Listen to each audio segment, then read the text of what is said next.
Today I'm going to go over some important terms for you that are about water quality. Water quality is just how good the water is. We're going to be looking at water quality when it comes to local streams and rivers. So you do need to know what these terms are. The most important term when it comes to water quality is going to be dissolved oxygen. That is the number one water quality indicator that you can have. So that's just how much oxygen is dissolved in the water, and I've got oxygen written up here, O2, that's just a chemical formula for oxygen. Dissolved oxygen, you have more of it if the water is cold. You also have more of it when the water moves faster. So like if it's making a lot of little bubbles, a lot of little, like little waterfall looking things in it. So colder and faster has more dissolved oxygen.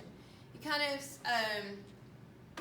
if you fish, you kind of know what I'm talking about with this. Like if you ever catch like a trout and you try to take it out of the stream and put it in an aquarium or a live well, it's going to die pretty quickly because it's not in the cold water anymore and it does not have the dissolved oxygen that it needs. Trout are actually an intolerant species. We're going to get into that in a minute.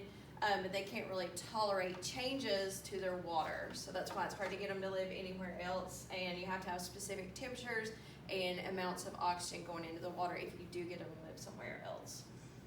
All right, pH is just the amount of acids and bases that are in the water. Got the pH scale written right here. It goes from 0 to 14. 7 is neutral. Anything under 7 is an acid.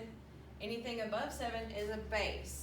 Both of these, acids and bases, if they're strong, can be really harmful.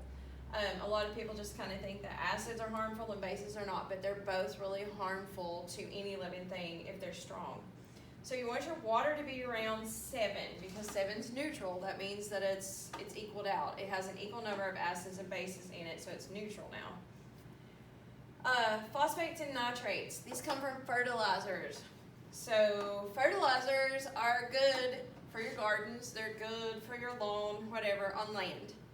But when it rains and you have the runoff that goes into the creek, then fertilizers and water are a bad thing. Because if you think about it, the purpose of fertilizers is to get plants to grow. Well, one of the main plants that is in a stream is algae. You usually have animals that kind of clean up the algae and keep it at bay. But if you have fertilizers going in there, then the algae takes over. So if you see a stream that has algae in it, it usually does not have good water quality. It's not a good thing to look in the creek and see all the green algae all over the rocks or little strands of it flowing down. So phosphates and nitrates make algae grow. And the term, the big fancy science term that you hear for that is eutrophication. Eutrophication just means too many nutrients in the water. So that's in water. So too many nutrients for fertilizers in water is a bad thing. On land it's a good thing, but when it gets into the water it's a bad thing.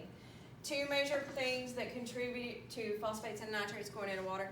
Farms, large farms that use a lot of chemicals that runs off into the streams, into the rivers, and it gets in there. Another one is golf courses. Golf courses try to keep the grass looking perfect. They put a lot of chemicals, a lot of fertilizers on their grass to make it look a certain way, and then that runs off into the streams. If you've ever been to a golf course and noticed the little ponds that are around in that area, you'll notice that they have a lot of algae in them, okay? So it's not good to have phosphates and nitrates, which are fertilizers, in the water, and that term is called eutrophication, too many nutrients in the water. Another water quality indicator we have is turbidity. Turbidity is just the amount of particles in it. It's how cloudy it looks. So we see this around here mostly with the streams and creeks after a rainstorm. So after it rains, they get that real cloudy brown look to it. That'll all settle down eventually. That's just the runoff from the dirt, from the land getting into the water, but it will clear up. There are some streams though that keep turbid waters, so they stay brown all the time. It's not a good thing. You don't want really turbid waters. You don't want to drink it. It can block out sunlight. It can affect the dissolved oxygen. So turbidity is not a good thing. You want your water to be clear. The last thing is bioindicators. This is just life that we use to look at water quality instead of like chemistry tests that we do on it. Okay, so we're going to look at how the life is doing in the water and then we're going to see if it has a good water quality. Animals that can live anywhere in any kind of conditions, it doesn't matter if it's super nasty or clean, are called tolerant species. They can go from one extreme to the other. Mosquito larvae, leeches, black fly larvae, aquatic worms are examples of those. I mean, if you think about it, those kind of things just kind of seem gross anyway, so those are the ones that can live in really gross water. Aquatic worms are they kind of look like little thin, tiny earthworms. They're not to be confused with larvae. Larva is more like a grub worm kind of look. And there are some larvae that I've got listed down in here. So all worms are not the same. Animals that can live in okay water are called mildly tolerant. Crawdads, crane fly larvae, dragonfly larvae, damselfly larvae. Animals that can only live in clean water are intolerant species. They are intolerant to pollution. These are tolerant to it. These are intolerant. They can't take it. Water pennies, those look like a little round circle that's on like a rock when you roll it over. Mayfly larvae, caddisfly larvae, stonefly nymph. If you're a fly fisherman, you know these terms from the different flies that you buy or tie. Probably use crane fly a lot. Mayflies are really popular. These are the larval stage for those. If you have these in a water system, it has really good water quality. This is what you want. You want these species to be in there. More than likely, your streams around here are going to have a variety of them. We really don't see a lot of these unless it's just a really nasty stream or like little like ditch kind of stream. Some of this stuff can be in the rivers.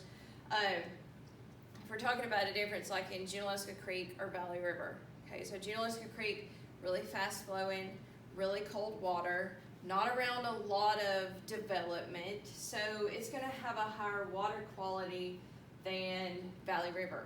Okay, it's going to have more animals that are intolerant species in it. It's going to have a higher dissolved oxygen. Should have a pH around 7 because there's not a lot of stuff going into it.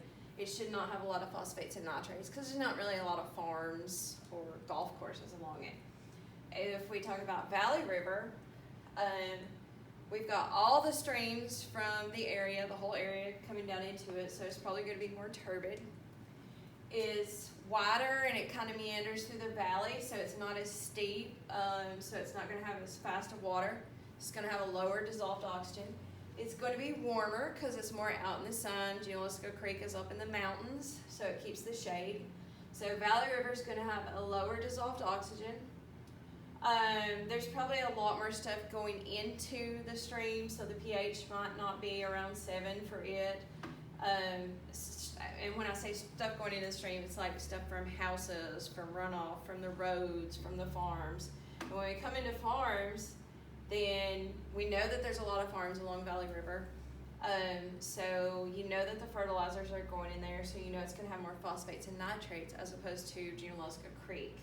So the water quality for Junaluska Creek is going to be better than that of Valley River just because of the location and the stuff that's going into it.